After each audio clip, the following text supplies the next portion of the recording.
আসসালামু আলাইকুম প্রিয় বন্ধুগণ, দেখুন কাঁঠাল ব্যবসায়ী কাঁঠাল নামাচ্ছে, গুনে গুনে রাখতেছে কয়টা।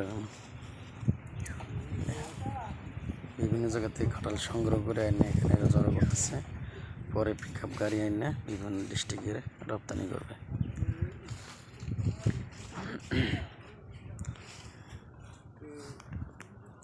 ভিডিওটি ভালো লাগলে অবশ্যই লাইক কমেন্ট করে শেয়ার করে দেবেন। আসসালামু আলাইকুম রহমতুল্লাহ।